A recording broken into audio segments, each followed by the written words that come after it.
Assalamualaikum warahmatullahi wabarakatuh. Hari ini, saat ini kita akan membahas tentang skill individual, keahlian individual yang perlu dikuasai oleh konselor. Kemarin kita membahas sampai dengan kemampuan memimpin. Memang untuk keahlian individual yang perlu dikuasai konselor ini banyak sekali gitu kan, ada 5, dan ini memang benar-benar harus dilatih, karena kalau secara teori saja tanpa berlatih ibaratnya Anda tahu rumusnya tetapi tidak pernah mempraktekannya, sehingga ketika nanti ada soal yang agak sulit mungkin yang berbeda dengan teori, nanti Anda akan kebingungan begitu. Jadi memang perlu latihan, perlu banyak pengalaman agar Anda bisa nantinya benar-benar menjadi seorang konselor. Kalau memang sudah sudah profesi, Anda benar-benar bisa menjadi seorang konselor yang profesional, atau setidaknya ketika Anda lulus S1 ini Anda bisa menjadi seorang sarjana lulusan DKI yang mampu, yang bisa menguasai keahlian individual yang memang perlu Anda kuasai, karena memang bidang Anda adalah di bidang bimbingan dan konseling. Oke, saat ini kita akan membahas tentang kemampuan yang ketiga, yaitu kemampuan refleksi. Jadi ada 3 kemampuan dalam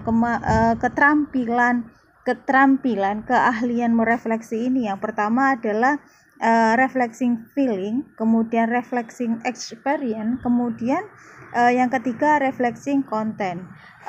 Sebenarnya apa sih refleksi itu?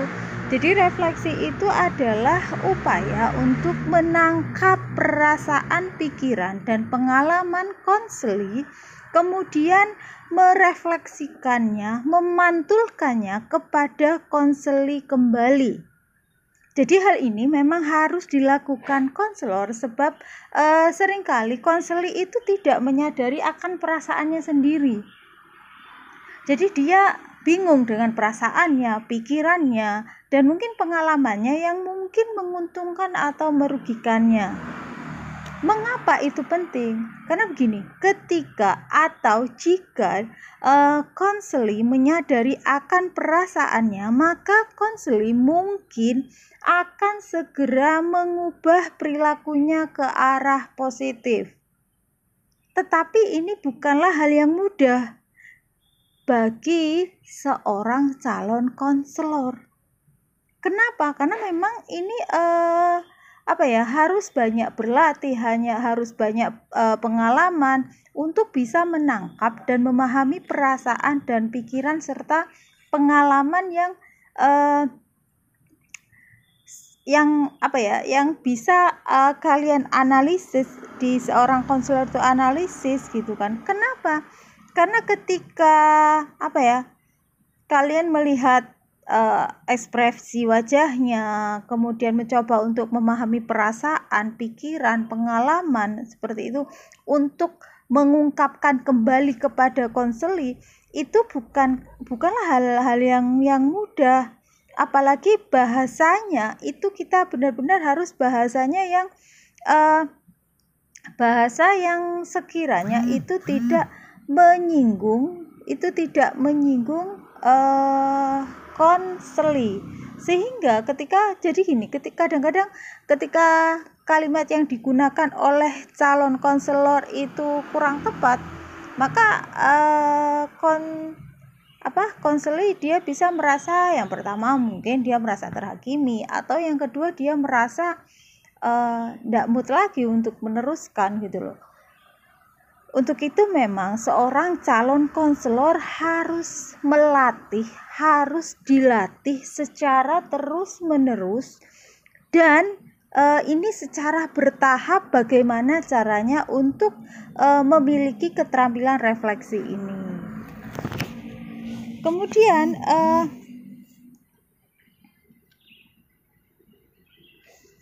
Kemudian ada beberapa langkah yang bisa digunakan dalam memantulkan, merefleksikan perasaan. Yang pertama adalah menentukan perasaan apa yang dinyatakan oleh konseli kita. Kemudian yang kedua, menggambarkan perasaan ini secara jelas. Yang ketiga, amati pengaruhnya. Lihat bagaimana ekspresi wajahnya, bagaimana bahasa nonverbalnya, bahasa verbalnya juga bagaimana, seperti itu. Kemudian yang keempat, nilailah melalui reaksi konseli apakah pemantulan ini, apakah refleksi ini bersifat membantu atau menghambat. Karena memang kadang-kadang pemantulan yang tidak tepat ini dapat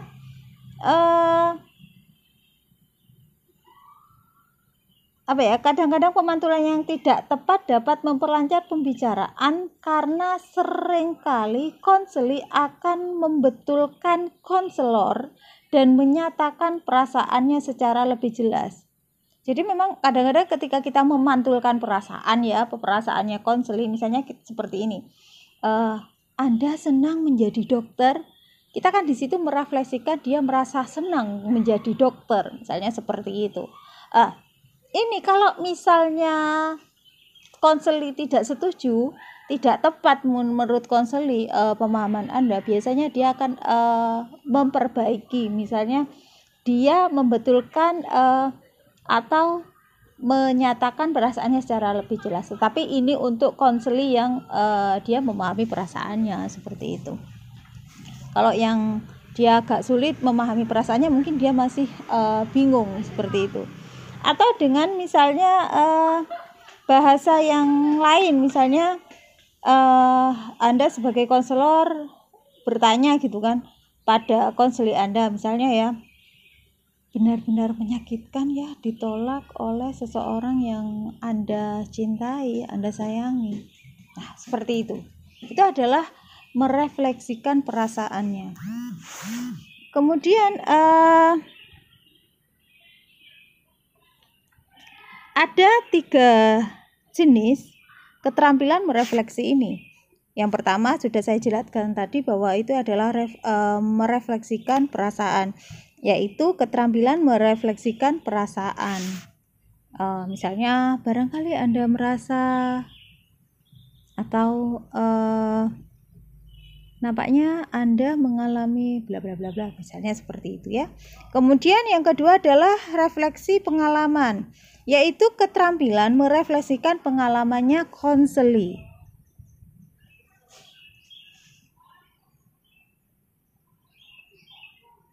Kemudian yang ketiga adalah refleksi konten. Ini adalah keterampilan dalam mengulangi ide-ide konseli dengan bahasa yang lebih segar dan memberikan penekanan. Itu adalah kemampuan, keterampilan memantulkan atau refleksi. Ada beberapa kesalahan umum dalam refleksi ini. Beberapa kesalahan umum dalam menggunakan metode refleksi ini biasanya adalah yang pertama, pengulangan bentuk respon. Ini berarti bahwa konselor cenderung memulai pemantulan dalam cara yang monoton. Misalnya Anda selalu menggunakan kalimat Anda merasa atau tampaknya bagi Anda, misalnya seperti itu ya.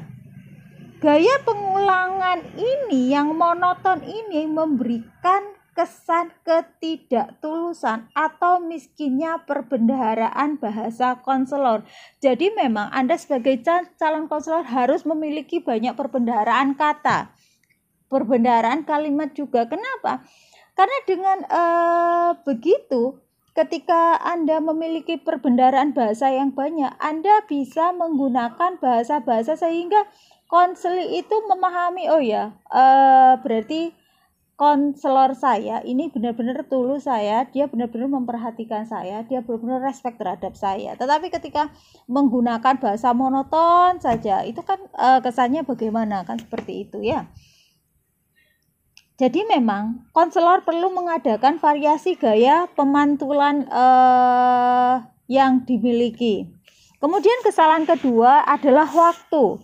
Jadi biasanya konselor pemula itu kadang-kadang memantulkan hampir setiap pernyataan konseli atau mereka menunggu adanya monolog panjang sampai selesai.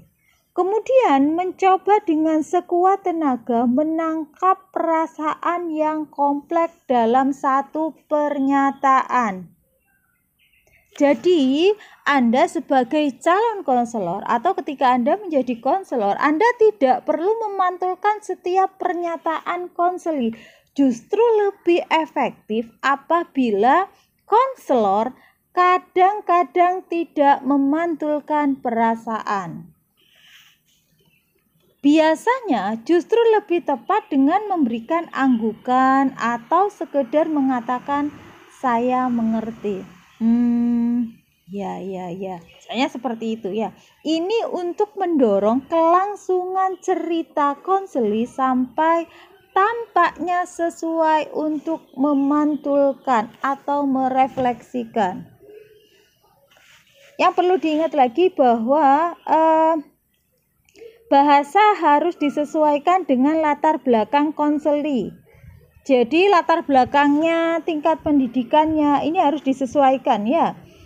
Misalnya ada konseli yang mengatakan bahwa saya tidak dapat berbuat demikian loh Pak terhadap seorang gadis, saya malu, misalnya seperti itu.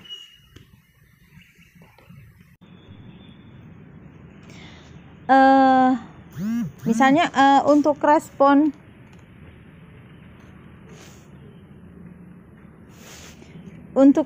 konselor yang tidak cocok, misalnya ya kalimatnya seperti ini. Dengan demikian Anda merasa rendah diri bila bersama dengan seorang gadis? Itu tidak cocok seperti itu. Jadi memang Anda harus memberikan respon yang yang memang hati-hati tapi juga bahasanya juga beragam. Jadi gini, ada beberapa pedoman dalam refleksi ini. Yang pertama adalah baca keseluruhan pesan kemudian baru dinyatakan perasaannya, gitu seperti itu ya. Kemudian yang kedua, pilih yang paling tepat perasaannya konseli sehingga tercapai suatu pengertian. Yang ketiga, pantulkan perasaan seperti apa yang diamati. Yang keempat, tunggu respon konseli yang bersifat menyetujui atau menolak terhadap pemantulan Anda sebagai konselor sebagai suatu petunjuk untuk tindakan selanjutnya. Itu adalah kemampuan dalam memantulkan atau merefleksi. Berikutnya adalah teknik yang keempat. Teknik yang keempat adalah keterampilan menyimpulkan atau merangkum atau summarizing skill ya. Ini adalah keterampilan konselor dalam menarik kesimpulan-kesimpulan yang menonjol dari pernyataan konseli. Jadi memang dalam menggunakan keterampilan merangkum ini, menyimpulkan ini, perhatian kita tujukan pada apa yang dikatakan oleh konseli atau isinya, kemudian bagaimana mengatakannya, perasaan ya, berkaitan dengan perasaan, dan tujuan, waktu atau timing, serta dampak dari pernyataan tersebut. Ini adalah prosesnya ya. Jadi kebanyakan konseling interview secara luas itu menyangkut banyak ide dan perasaan sebagian. Jadi mungkin merupakan sikap konseli yang menunjukkan ketidaksenangan untuk berdiskusi. Atau bisa saja konselor menjaga jarak emosional untuk sesaat. Dapat juga ini sebagai ketidakinginan konseli untuk menghentikan interview. Jadi merangkum atau menyimpulkan atau keterampilan menyimpulkan adalah menyatukan beberapa ide dan perasaan ke dalam satu pernyataan pada akhir diskusi atau pada akhir interview. Karena itu keterampilan menyimpulkan ini lebih luas daripada parafrase. Kemudian tujuannya apa sih? Tujuan pokok dari merangkum ini, menyimpulkan ini adalah supaya konseli merasa ada kemajuan dalam mengadakan eksplorasi tentang ide dan perasaan. Juga menyadari adanya kemajuan dalam belajar dan memecahkan masalah.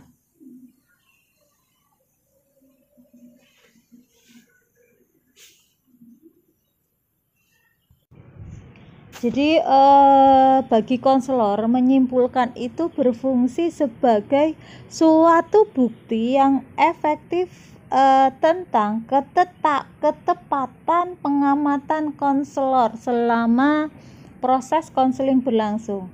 Jadi merangkum hasil penemuan sebelumnya pada permulaan suatu interview atau suatu pada pelaksanaan konseling ini seringkali diperlukan untuk memudahkan kelanjutan konseling selanjutnya atau interview selanjutnya.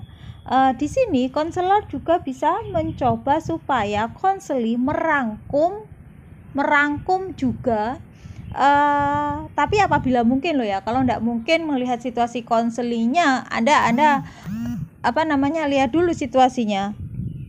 Kira-kira memungkinkan nggak gitu kan kita meminta konseli untuk menyimpulkan, untuk merangkum lagi apa-apa yang sudah dilaksanakan dari awal tadi, seperti itu.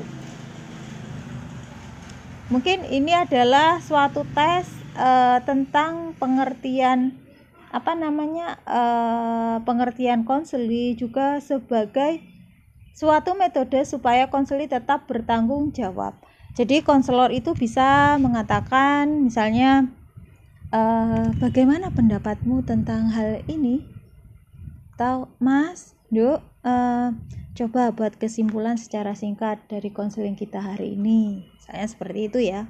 Atau misalnya, Mbak, Mas, Pak, Bu, misalnya ya. Mari kita lihat apa yang telah kita selesaikan dalam konseling ini. Bagaimana pendapatnya Bapak? Bagaimana pendapatnya Ibu? Bagaimana pendapatnya Mas? Bagaimana pendapatnya Om? Dan lain sebagainya. Itu adalah contohnya ya. Oke, keterampilan yang kelima yaitu adalah confronting style atau keterampilan mengkonfrontasi.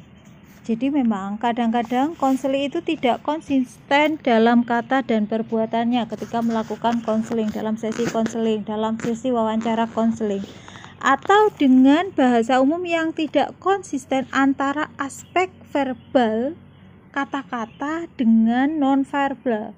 Non-verbal itu bisa melalui bahasa tubuh, mimik muka, kemudian mata, gerak-gerik, dan bahasa-bahasa tubuh seperti itu. Atau terjadi perbedaan antara ucapan pertama dengan berikutnya dalam hal yang sama. Nah, untuk mengatasi hal ini, konselor harus menguasai teknik konfrontasi agar konseli dibantu supaya kembali konsisten. Bagaimana ketidakkonsistenan itu terjawab antara satu dengan yang lain? Mungkin diskrepansi itu disebabkan karena keluapan, kelupaan, kesengajaan, atau karena faktor emosional, keluapan emosional yang ada di perasaan mereka, seperti itu. Jadi memang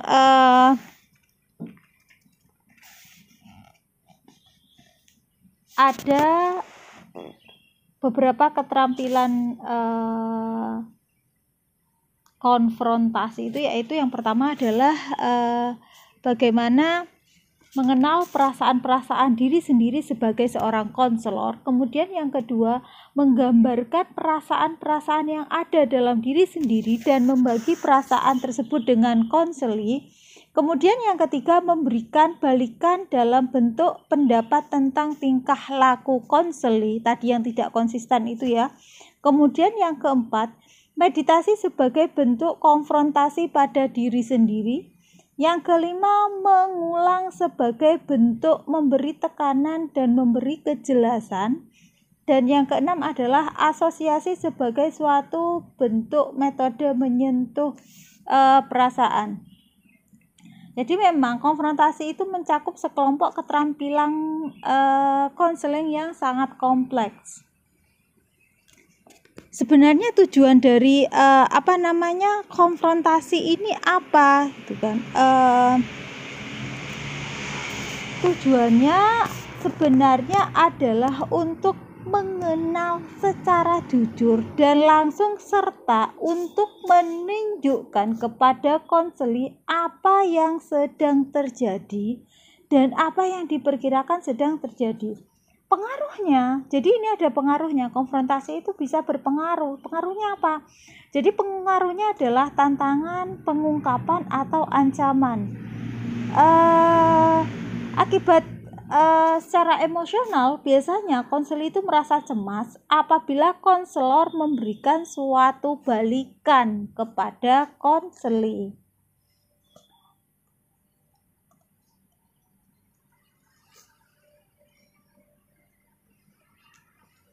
Jadi kalimat-kalimat yang biasa digunakan misalnya ya dalam keterampilan konfrontasi ini, dalam yang bisa digunakan oleh konselor misalnya ya, apakah saudara merasa bahwa apa yang Anda katakan berbeda dengan perasaan Anda? Tahu kalimat yang kedua misalnya lo ya, saya memperhatikan bahwa Anda mengatakan rela. Namun, saya lihat di muka Anda, di mukanya Mbak, di mukanya Mas, terlihat kekecewaan. Apakah Anda merasakannya? Apakah Mas merasakannya? Apakah Mbak merasakannya? Ini adalah contoh kalimat konfrontasi yang dilakukan oleh konselor. Jadi di keterampilan mengkonfrontasi ini memang di sini pengenalan perasaan-perasaan dalam diri konselor. Jadi konselor sadar akan pengalaman sendiri dihubungkan dengan pengalaman konseli. Kemudian yang kedua itu mengkonfrontasikan pengalaman, perasaan dan pemikiran konseli yang bertentangan. Kemudian yang ketiga, pendapat yang mereaksi ekspresi konseli. Jadi konselor mengkonfrontasikan antara pernyataan dengan ekspresi konseli atau dengan gerakan tubuh dan pandangan mata. Yang keempat, meningkatkan konfrontasi diri. Dan yang kelima, membuka perasaan-perasaan yang tak jelas atau repeating. Kemudian yang keenam, memudahkan munculnya perasaan-perasaan yang tenggelam. Itu adalah teknik yang berhubungan dengan pemahaman diri yang harus dimiliki oleh konselor. Oke, yang keenam ternyata ya saya lupa ya, ada ini ya. Yang keenam adalah keterampilan menafsirkan atau interpreting skill ya. Jadi keterampilan menafsirkan ini terdiri dari pertanyaan, penafsiran, dan ini memudahkan munculnya kesadaran konseli. Kemudian yang kedua yaitu fantasi dan metafora. Apa itu fantasi dan metafora? Yaitu mengandaikan, menyimpulkan ide-ide dan perasaan konseli. Menginterpretasi ini adalah proses menjelaskan arti tentang peristiwa-peristiwa kepada konseli, sehingga di sini konseli mampu melihat persoalannya dengan cara-cara baru. Tujuan pokoknya adalah untuk mengajar konseli untuk menginterpretasikan sendiri peristiwa-peristiwa dalam hidupnya. Jadi kalau dalam parafrase, kerangka acuan konseli tetap dipertahankan, sedangkan melalui interpretasi ini lebih banyak digunakan dalam psikoterapi formal daripada bentuk-bentuk bantuan lain, karena memang konselor perlu berpikir secara diagnostik. Jadi menginterpretasi berarti bahwa konselor itu memimpin konseli untuk mencari pengertian-pengertian dan persepsi-persepsi yang lebih luas tentang perasaan-perasaannya. Jadi konselor memang harus menyadari bahwa konselor kadang-kadang terlalu jauh melangkah. Dan kalau memang hal ini terjadi, konselor perlu mendekati tingkat kesadaran konseli. Jadi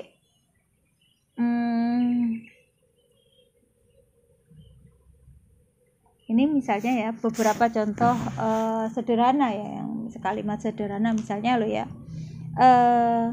kamu telah menceritakan kepada saya tentang keluargamu, seolah-olah kamu sebagai pengamat yang tidak berminat. Saya kira kamu tidak mempunyai ikatan tertentu terhadap mereka. Jadi pada saat yang bersamaan dapat mencintai dan membenci sekaligus. Barangkali kamu perlu tahu bahwa kebencian terhadap orang laki-laki itu berasal dari kesulitan-kesulitan dalam perkawinannya. Kemudian tadi sudah saya jelaskan bahwa ada dua. Jadi keterampilan keterampilan menafsirkan itu kan ada dua tadi ya. Jadi yang pertanyaan penafsiran, contoh kalimat yang bisa kalian gunakan, misalnya kalimatnya adalah kapan Anda merasa terbebani atas keadaan diri Anda? Saya konselinya menjawab, sikap saya yang mau enak sendiri. Terus Anda sebagai konselor bertanya lagi gitu. Jadi apa yang salah dalam sikap tersebut menurut Anda? Kemudian konselor menjawab, saya tidak senang pada perang yang mau perang yang mau enak sendiri itu, karena orang yang mau enak sendiri itu tidak populer, tidak enak, tidak asik. Kemudian Anda sebagai konselor menjawab, jadi popularitas itu penting bagi Anda.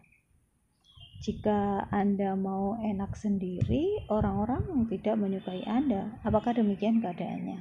Itu adalah contoh kalimat keterampilan menafsirkan, keterampilan menafsirkan dari dari pertanyaan penafsiran atau interpretatif question gitu ya.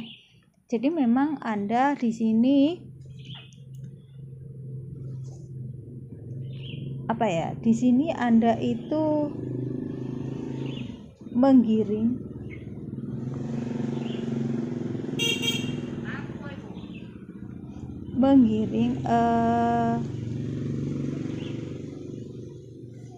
supaya klien itu muncul kesadarannya konseli atau klien Anda, seperti itu. Kemudian untuk contoh yang kedua, fantasi dan metafora. Jadi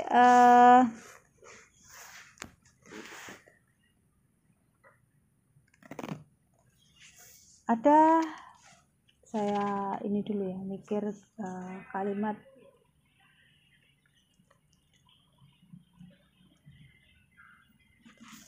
Misalnya gini, kalimat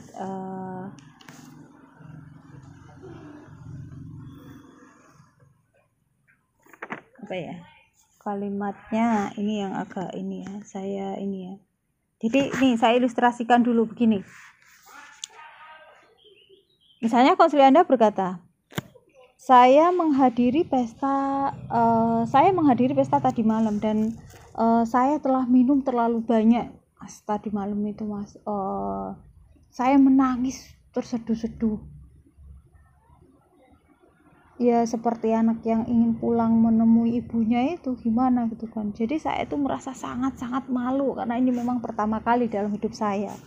Lah, ini respon konselor, respon Anda sebagai konselor ini kan memang pada tingkat yang berbeda-beda gitu kan, tergantung ke tingkat Anda. Mungkin salah satu diantaranya Anda merespon misalnya seperti ini, Anda minum sampai air mata bercucuran. Sekarang Anda merasa malu ketika membicarakan hal itu adalah parafrase ya. Kemudian setelah itu mungkin Anda merasa tidak enak tentang apa yang terjadi tadi malam. Ini adalah pemantulan perasaan ya. Atau yang responnya yang berikutnya misalnya Anda merasa tidak enak karena kehilangan kontrol terhadap diri Anda sendiri tadi malam. Nah, ini adalah interpretasi ringan menambah ide tentang kontrol. Kemudian yang keempat, misalnya contoh lainnya adalah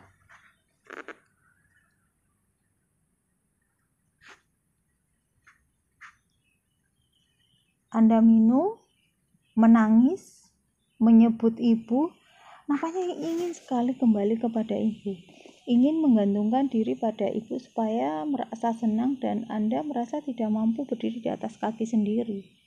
Nah, ini adalah tingkat interpretasi yang lebih dalam, keinginan untuk kehangatan seorang ibu dan sikap ketergantungan. Itu adalah contoh dari keterampilan interpretasi. Kemudian yang ketujuh adalah keterampilan menginformasikan. Jadi dalam keterampilan menginformasikan ini ada dua, yaitu nasihat. Yang kedua adalah menginformasikan. Jadi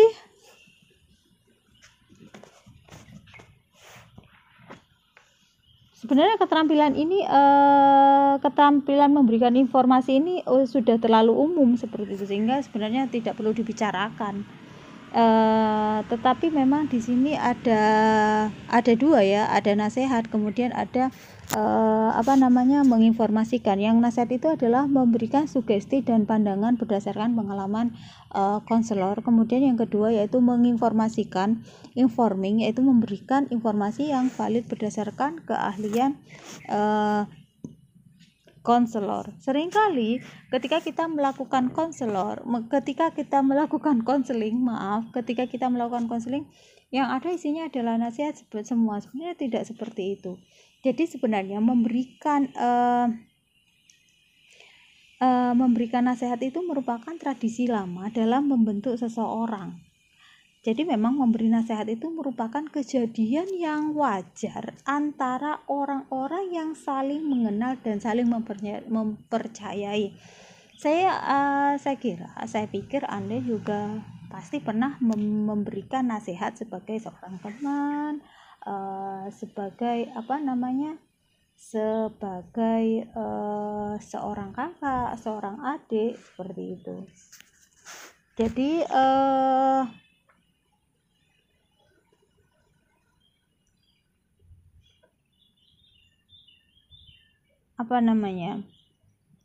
jadi biasanya permasalahan itu akan timbul apabila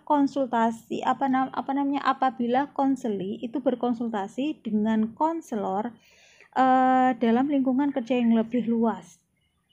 lebih luas misalnya di lembaga keagamaan atau sekolah. Mengapa? Karena lembaga-lembaga ini biasanya memiliki pemberi nasihat alami yang seringkali mempunyai karisma. Jadi akhirnya ketika ada masalah gitu kan, mereka biasanya larinya ke situ, ke orang-orang ini. Jadi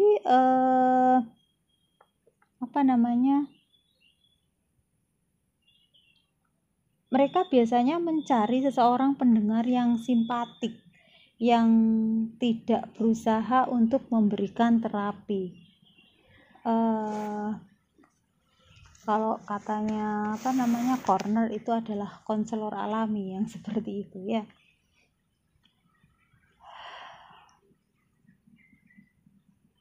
Jadi memang ada kelemahannya. Jadi kelemahan pokok dari pemberian nasihat ini adalah bahwa biasanya konselor itu tidak mengikutinya. Jadi seringkali itu konselor itu nampaknya minta nasihat itu dengan sungguh-sungguh gitu kan. Kayak kayak serius-serius kayak ya gitu kan. Tapi seringkali permintaan mereka bersifat pertanyaan retorik atau pertanyaan yang tidak perlu dijawab. Apa yang harus saya lakukan? Itu biasanya seperti itu ya. Kemudian beberapa kelemahan lain dari pemberian nasihat adalah konseling itu memperkuat ketergantungan pada ahli. Artinya dia juga biasanya memindahkan tanggung jawab penyelesaian masalah kepada konselor, kepada Anda kalau memang Anda sering memberikan nasihat. Padahal intinya ketika Anda memberikan konseling adalah tujuan akhirnya adalah agar tercipta kemandirian bagi konseling Anda, kemandirian dalam hal misalnya dia bisa menyelesaikan masalah-masalah hidupnya sendiri. Apa kehidupan efektif sehari-harinya yang terganggu itu bisa normal kembali seperti itu. Kemudian apa sih perbedaan antara pemberian informasi dan nasihat? Jadi dalam pemberian nasihat itu seseorang hanya memberikan solusi tertentu atau tindakan tertentu bagi konseling untuk diikuti. Sebaliknya, kalau pemberian informasi itu penyajian informasi yang relevan tentang permasalahan dan keputusan akhir dari tindakan yang dilakukan yang akan dilakukan oleh konseling dan harus dibuat oleh konseling itu sendiri. Misalnya ini misalnya ada seorang konseli, misalnya seorang ibu muda, mama muda misalnya seperti itu. Dia datang pada Anda, kemudian setelah bla pada saat ini ya, pada saat di sesi konseling gitu kan, kemudian dia mengeluarkan kalimat ini. Saya merasa Bu, saya tuh merasa kesulitan untuk menolak permintaan anak saya. Sulit sekali untuk mengatakan tidak. Walaupun saya tuh tahu permintaannya itu tidak masuk akal atau bahkan ini sangat berbahaya bagi anak saya, tapi memang saya tuh sulit sekali untuk mengatakan tidak, misalnya seperti itu. Kemudian kalau konselor dia di sini sebagai pemberian nasihat, maka kalimatnya yang akan keluar seperti ini. Mengapa Anda kok tidak berkata tidak saja kepadanya gitu loh. Kan ketika dia minta sesuatu katakan aja tidak Bu gitu kan. Itu penolakannya sebetulnya wajar dan kemudian ibu kan bisa melihat apa nanti yang akan terjadi. Nah, itu jawaban sebagai konselor ketika Anda memberikan nasihat. Tetapi ketika Anda sebagai pemberi informasi, maka respon Anda akan lebih panjang. Misalnya ya, Ibu, saya kira ada dua hal yang dapat kita baca dari yang Anda Ibu tadi ceritakan.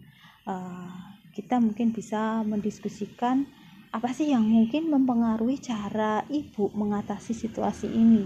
Yang pertama, kita dapat bicara tentang apa yang mungkin Anda rasakan bila Anda berkata tidak.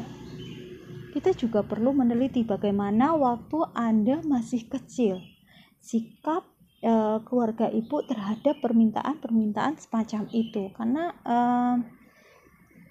ini juga sangat berpengaruh, Bu. Seringkali sebagai orang tua kita mengulang cara-cara orang tua kita memperlakukan kita, dan ini terjadi secara otomatis tanpa kita sadari. Ini adalah respon dari konselor sebagai pemberian informasi. Jadi pada contoh yang pertama tadi, konselor memberikan saran-saran berupa tindakan yang mungkin berhasil dan mungkin tidak.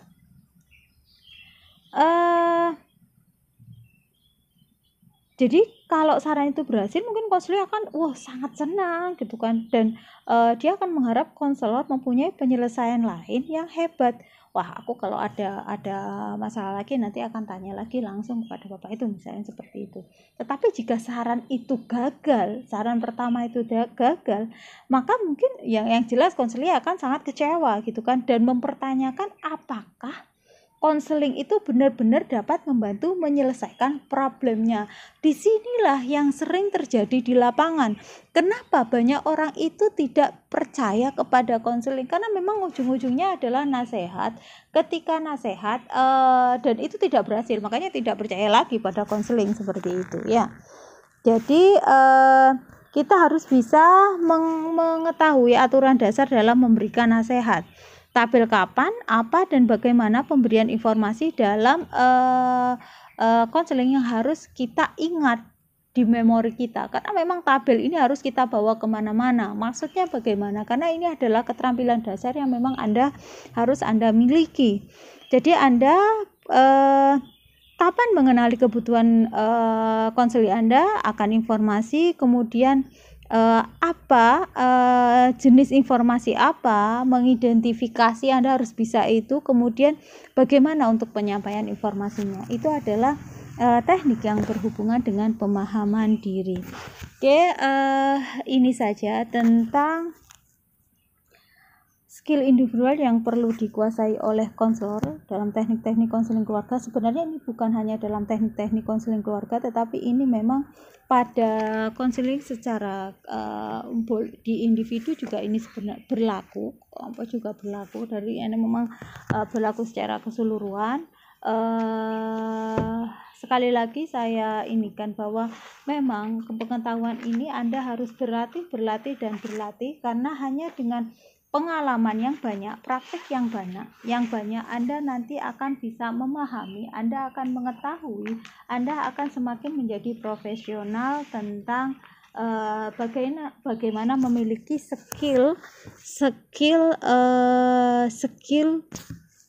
keahlian yang harus dimiliki oleh konselor ini. Oke. Terima kasih, sekian dari saya. Saya akhiri. Wassalamualaikum warahmatullahi wabarakatuh.